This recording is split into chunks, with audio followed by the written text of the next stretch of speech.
Hello student, good morning to all of you.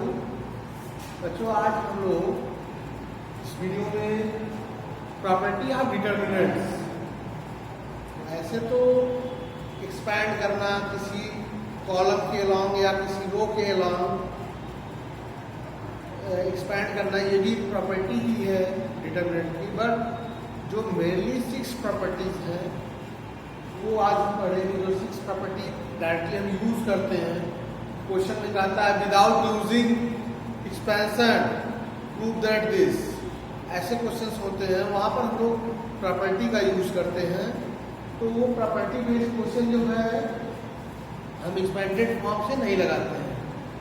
तो इस video में हम प्रॉपर्टी ऑफ डिटर्मिनेंट्स पढ़ेंगे और वो टोटल 6 प्रॉपर्टी है, जिसमें फर्स्ट प्रॉपर्टी है हमारा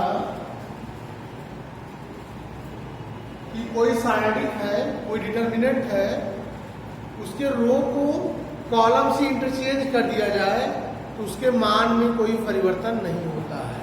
मतलब value of determinant unchange when row and column are interchange to each other.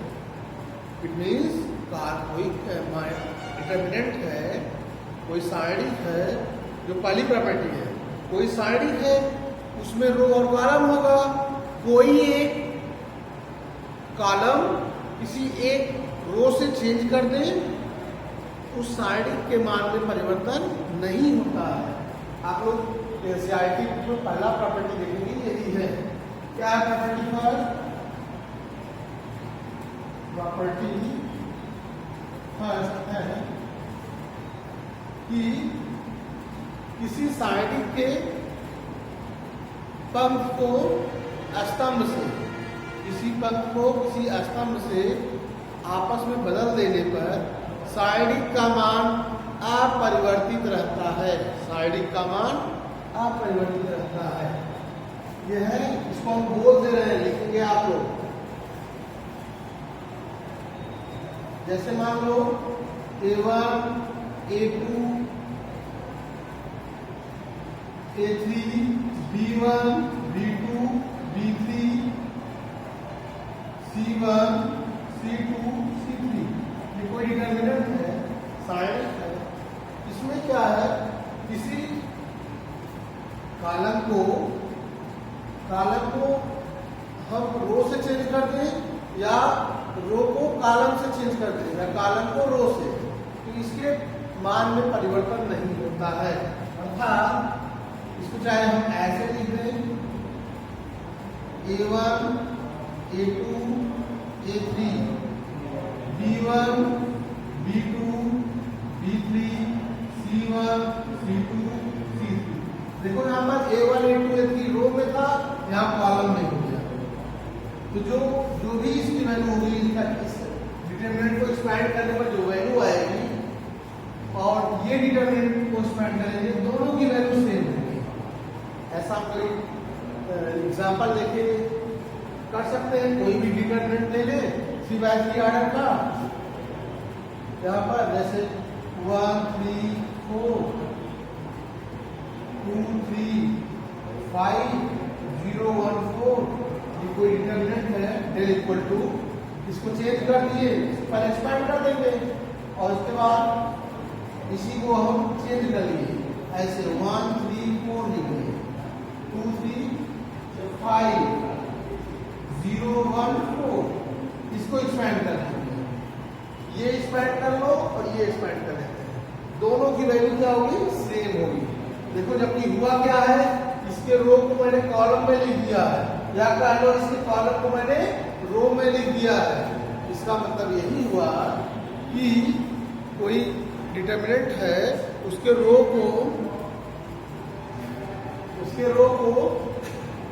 अगर हम कॉलम से इंटरचेंज कर दें, रो को कॉलम से इंटरचेंज कर दें, तो उसके मान में परिवर्तन नहीं होता है। दूसरी प्रॉपर्टी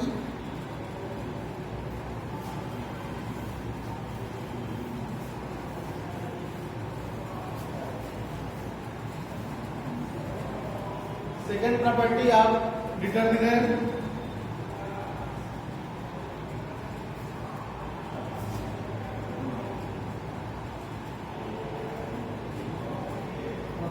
सेकेंड क्या है, देखो ध्यान से सुनना एकदम। कोई डिटर्मिनेंट है, कोई सारणिक है, उसके जैसे उसमें 3x3 ऑर्डर का है, मतलब 3 कॉलम है 3 रो है। पहले कॉलम को तीसरे कॉलम से चेंज कर दें, या पहले कॉलम को दूसरे कॉलम से चेंज कर दें, या कोई एक कॉलम किसी दूसरे कॉलम से चेंज कर दें, इंटरचेंज कर दें, या कोई एक रो को दूसरे रो से इंटरचेंज कर दें, तो सारणी का मान तो वही रहता है लेकिन चिन्ह परिवर्तित हो जाता है। जैसे कहने का मतलब ये हुआ कि A1, A2, A3, B1, B2, B3, C1, C2, C3 ऐसे है। ये देखो हमारा रो है और ऐसे देखो तो कॉलम है। अगर हम रो को चेंज कर दें, इंटरचेंज इन रो, R1 इंटरचेंज R3 कर देना, ये डेल है। तो अब जो डेल 1 आएगा, डेल 1 जो आएगा वो हमारा हो जाएगा C1, C2, C3, B1, B2, B3 और A1, A2, A3।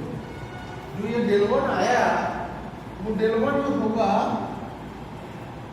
Minus del के इक्वल होगा। कहने का मतलब इसको एक्सपांड करेंगे या इंटरचेंज कर देंगे, इस रो को सेकंड वाले रो से इंटरचेंज कर देंगे। यहाँ का टोटल एलिमेंट यहाँ रखते हैं और ये वाला टोटल एलिमेंट यहाँ रखते हैं, एक्सपैंड करेंगे और वैल्यू सेम आएगी, बस चिन्ह बदल जाएगा। तो प्रॉपर्टी क्या है कि किसी सारणी के पंक्ति या स्तंभ को, पंक्ति या स्तंभ को, किसी पंक्ति को दूसरे पंक्ति से आपस में बदलने पर उस सारणी का मान तो वही रहता है लेकिन चिन्ह परिवर्तित हो जाता है। या सेम कंडीशन ऐसे कह दें कि किसी कॉलम को दूसरे कॉलम से, उसी सारणी के दूसरे कॉलम से आपस में बदलने पर उस सारणी का मान तो वही रहेगा लेकिन चिन्ह परिवर्तित हो जाएगा।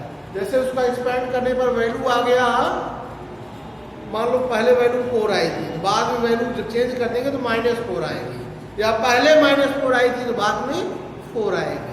ओके, या तो रो के अकॉर्डिंग वाला कॉलम के अकॉर्डिंग चेंज करें, C1 चेंज कर दें C2 से। यहाँ देखो C1 क्या है, C1 A1 B1 C1 है और C2 A2 B2 C2 है। यहाँ पर मैं C2 का एलिमेंट रख दे रहा हूँ और यहाँ C1 का। ओके, और यहाँ पर सेम रहेगा। इस कंडीशन में ये मान लो ये डेल 2 है, जो डेल 2 होगा वो माइनस डेल के इक्वल आएगा। ओके, ये सेकंड प्रॉपर्टी है। कोई एग्जांपल लेकर इसमें हम ऐसे कर सकते हैं, बट प्रॉपर्टी समझना है, उसका यूज करना है। ठीक, ऐसा होता है कोई कॉलम है, अगर आप C1 को C3 से चेंज करेंगे तो डिटर्मिनेंट की वैल्यू चेंज हो जाएगी। डिटर्मिनेंट की वैल्यू साइन के अकॉर्डिंग चेंज होगी, मतलब प्लस है तो माइनस हो जाएगी, माइनस है तो प्लस हो जाएगी। बाकी उसकी जो मैग्नीट्यूड एक्सपेंडेड वैल्यू है, न्यूमेरिकल वैल्यू है, सेम होगी, बट साइन चेंज हो जाएगा। ठीक, थर्ड प्रॉपर्टी,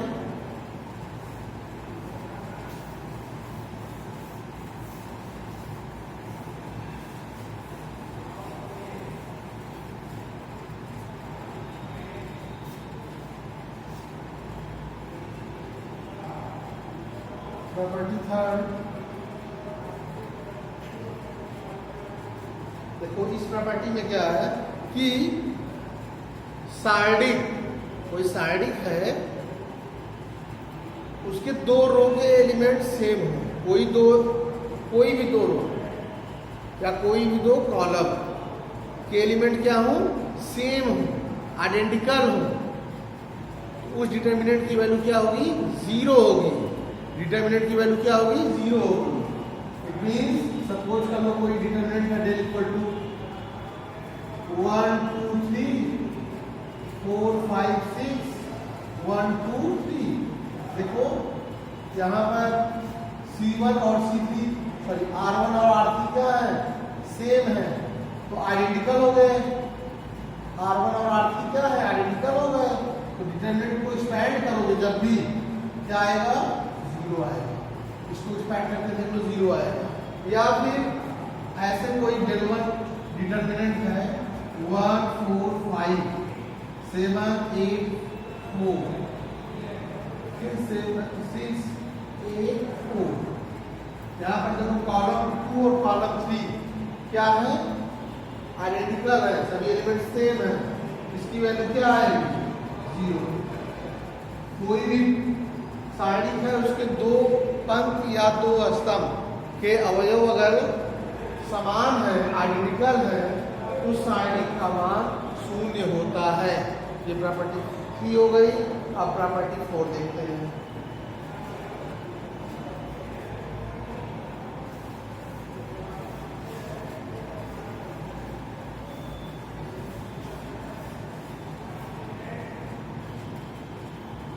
प्रॉपर्टी 4,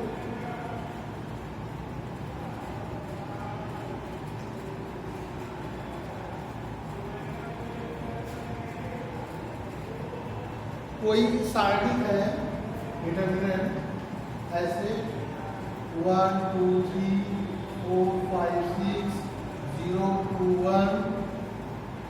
अगर किसी स्केलर से, किसी अदिश से इसमें गुणा कर दें, किसी कॉलम में या किसी पर्टिकुलर एक कॉलम में या पर्टिकुलर किसी एक रो में मल्टीप्लाई कर दें, तो उसके बाद इस सारणी को एक्सपैंड कर दें, उसके बाद इस सारणी को एक्सपैंड कर दें, तो वो सारणी पहले जो सारणी था, जो पहले सारणी थी बिना मल्टीप्लाई किए हुए, उस सारणी के वैल्यू के उस अदिश गुणन के उतने गुणे के बराबर हो जाएगा। अर्थात अगर इसमें मान लो हम 2 से मल्टीप्लाई कर देते हैं, इस डिटरमिनेंट में पहले तो सॉल्व कर लेते हैं, एक्सपैंड कर लेते हैं। 1 5 into 1 5 minus 12 minus 2 4 minus 0 plus 3 8 minus 0। ये कितना आ गया देखो, -7 -8 plus 24 -15 plus 24 9 plus 9 आ गया ना डेल की वैल्यू। अगर सपोज करो किसी रो या किसी कॉलम में, चाहे R1 में, चाहे R2 में, चाहे R3 में, चाहे C1 में, चाहे C2 में, चाहे C3 में, किसी एक कॉलम या किसी एक रो में हम K से मल्टीप्लाई कर दें। K क्या है, यहाँ पर स्केलर है, या सपोज करो 2 से मल्टीप्लाई कर दें या 3 से मल्टीप्लाई कर दें, कोई नंबर से मल्टीप्लाई कर दें, तब ये क्या हो जाएगा, ये डिटरमिनेंट की वैल्यू, वो रो या वो कॉलम की वैल्यू चेंज हो जाएगी। फिर उसको एक्सपैंड करेंगे, तब भी जो वैल्यू आएगी पहले वाले डिटरमिनेंट का उतना गुना हो जाएगा, पहले वाले डिटरमिनेंट का उतना गुना हो जाएगा। देखते हैं, जैसे मान लो ये 9 आया, अब ये डिटरमिनेंट को हम 2 से मल्टीप्लाई कर देते हैं। फर्स्ट कॉलम को या फर्स्ट कॉलम को 2 से मल्टीप्लाई कर दे रहे हैं, तो 2 से मल्टीप्लाई कितना हो गया, 1 4 0, ये है 2 5 2 3 6 1। ऐसे है 2 से मल्टीप्लाई कर दिए, ये हो गया 2 8 0 2 5 2 3 6 1। इसको एक्सपैंड करेंगे जब, यहाँ वैल्यू क्या आई है 9, यहाँ हमने क्या मल्टीप्लाई किया है, स्केलर 2 से मल्टीप्लाई किया, इसको एक्सपैंड करेंगे ना, तो वैल्यू क्या आएगी, 9 2 जा 18।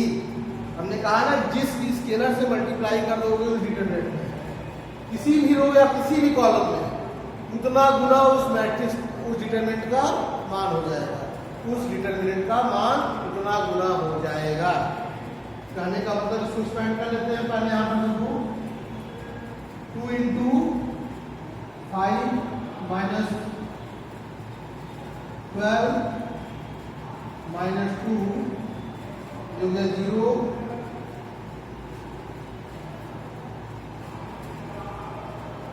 यहाँ पर ये हो गया माइनस कर दिए, और ये हो गया फिर 8 माइनस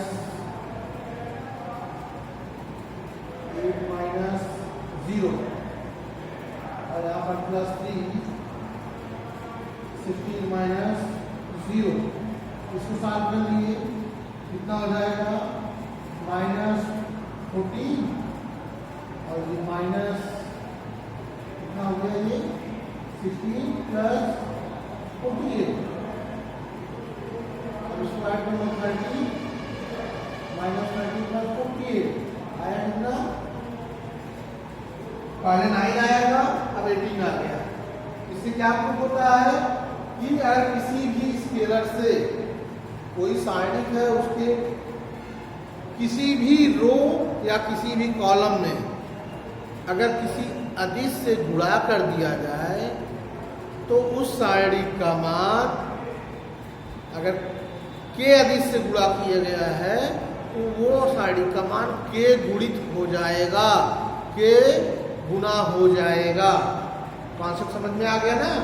क्या मीनिंग है कि अगर हम चाहे इस सारणी में, चाहे इसमें या इसमें, इस कॉलम में या ऐसे रो में या इस रो में या इस रो में किसी भी नंबर से मल्टीप्लाई करते हैं तो पहले इसका एक्सपेंशन निकाल लें और फिर जिस नंबर से मल्टीप्लाई किया मान लो 9 से किए, पहले इसको स्पेंड कर लिए 9 आया, बाद में किसी कॉलम को 9 से मल्टीप्लाई कर दिए ऐसे, तो फिर उसको स्पेंड करेंगे पहले का 9 गुना हो जाएगा, 9 टाइम्स हो जाएगा। ओके, यही प्रॉपर्टी 4 है। अब प्रॉपर्टी 5 देखते हैं। प्रॉपर्टी 4 थी,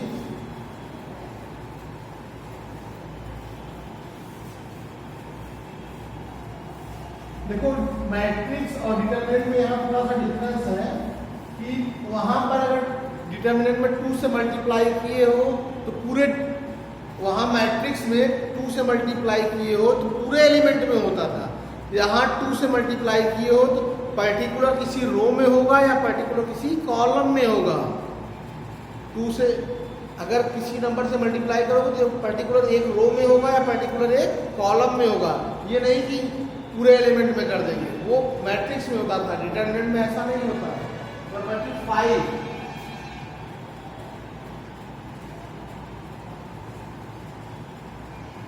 प्रॉपर्टी 5 प्रॉपर्टी क्या है? कोई मैट्रिक्स है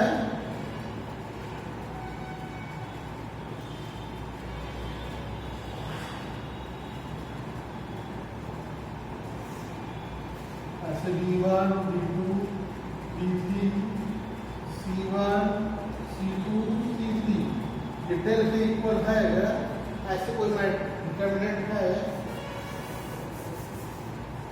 ऐसे कोई सारणिक है, अर्थात कोई सारणिक है उसके किसी पंक्ति या किसी कॉलम के अवयव एक से अधिक पदों का योगफल है, 2 से अधिक पदों का योगफल है या 2 पदों का योगफल है, उस सारणी को हम सारणी के योगफल के रूप में लिख सकते हैं। अगर 2 पदों का योगफल होगा तो 2 सारणी के योगफल के रूप में लिख सकते हैं। देखते हैं, जैसे यही है, ये देखो जो रो फर्स्ट है उसमें 2 पद है, एक ए है दूसरा उसमें लैम्डा 1 है, इसको हम कैसे लिख सकते हैं? इसको हम del 1 प्लस del 2 करके लिखेंगे, और del 1 क्या होगा हमारा? del 1 होगा हमारा A B C, B1 B2 B3, C1 C2 C3 plus, अब क्या है इसमें? लैम्डा 1 लैम्डा 2 लैम्डा 3, और यहाँ पर same B1 B2 B3 C1 C2 C3।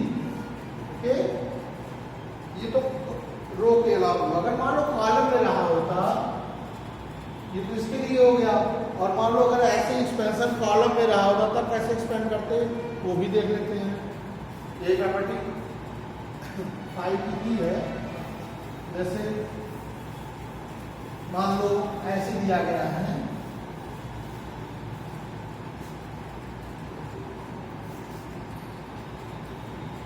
ए X B C, A1 Y B1 C1, A2 Z B2 C2। ये भी वैसे ही डेल इक्वल टू, देखो इसका फर्स्ट कॉलम दो पदों का योगफल है, डेल दो सारणी के योगफल के रूप में लिखा जा सकता है, जिसमें डेल वन हमारा हो जाएगा A1 A2 B B1 B2 C C1 C2 plus X Y Z B B1 C2 B B1 B2 C C1 C2। इसको स्पैंड कर देंगे या इसको स्पैंड कर लो, न्यूमेरिकल वैल्यू में होगा, दोनों की वैल्यू सेम होगी, चाहे कॉलम में होगा या रो में।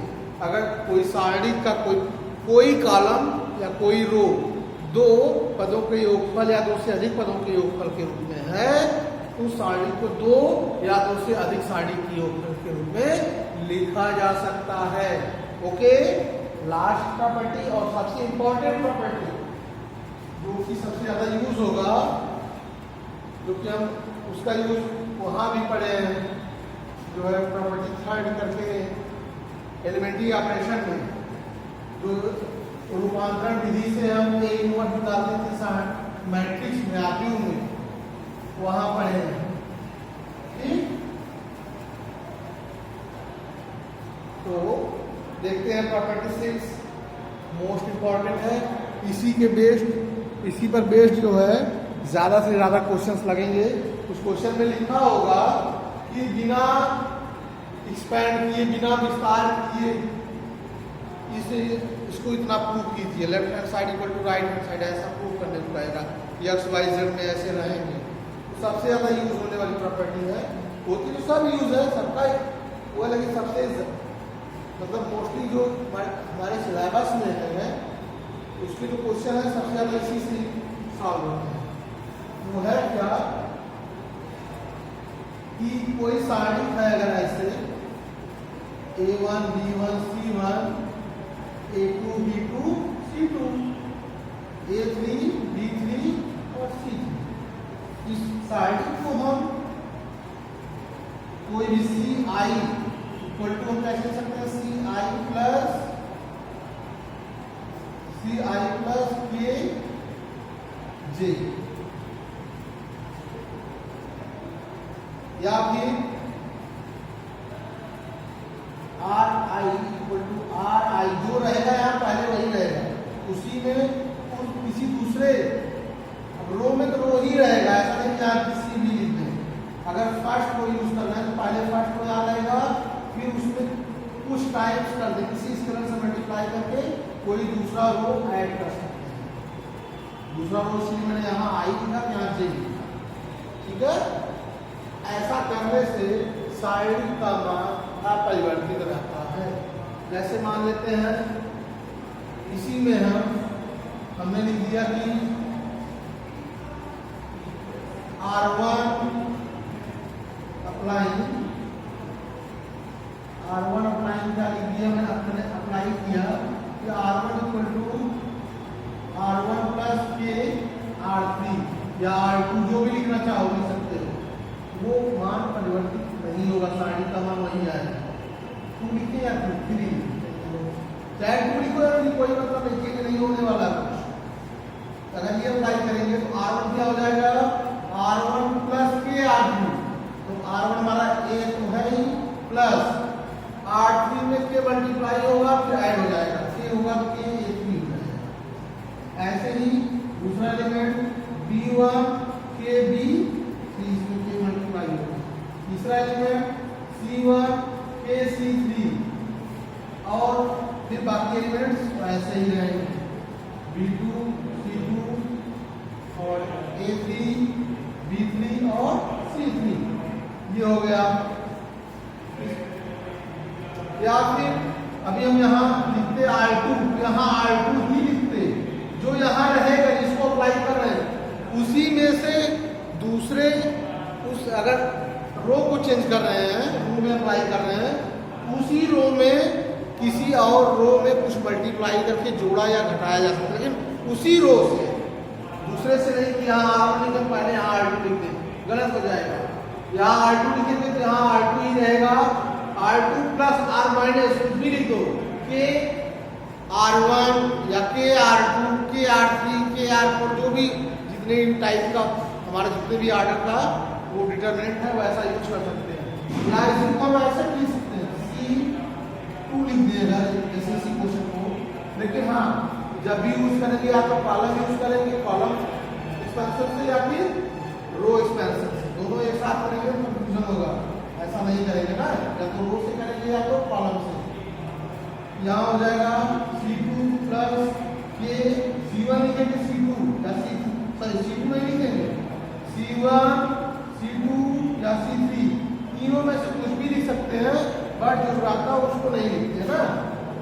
इसका प्रूफ भी हो सकता है कि ये चेंज नहीं होता, कैसे इसका मान हम इसको KC3 भी लिख सकते हैं, तो चाहे देखो ये है ना, इसका एक्सपेंशन क्या हो जाएगा फिर A1, A2, A3 हो जाएगा, और ये B1, यही दूसरा वाला काम चेंज होगा, B1 प्लस के C1, B2 प्लस के C2, B3 प्लस के C3, और यहाँ C1, C2 और C3 ऐसे ही रहेगा।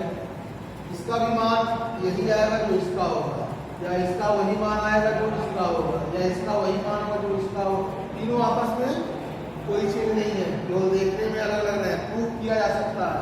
अभी हमने प्रॉपर्टी जो 5 पढ़ा है उसी से प्रूफ हो सकता है।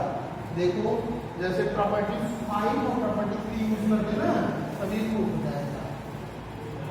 अभी हमने क्या पढ़ा है, योगफल के रूप में दो सारणी के रूप में लिख सकते हैं, तो पहले में A1, A2, A3 हो जाएगा, यहाँ B1, B2, B3, और यहाँ C1, C2, C3। अगले में क्या हो जाएगा, के A3, के B3, के C3, और यहाँ A2, B2 और C2, यहाँ A3 और यहाँ B3 और यहाँ C3। देखो अभी मैंने प्रॉपर्टी 5 इसमें लगा दिया, अभी के कॉमन करने देखो, यहाँ भी है, यहाँ भी है, क्या कॉमन हो जाएगा। फिर देखते हैं रो फर्स्ट और रो थर्ड आइडेंटिकल है, सेम है, तो इस डिटरमिनेंट का मान क्या हो जाएगा, 0 हो जाएगा। 0 टू के 0 हो गया, तो बचा क्या हमारा, यही तो बचा, रिमेनिंग पार्ट यही हुआ जो पहले था।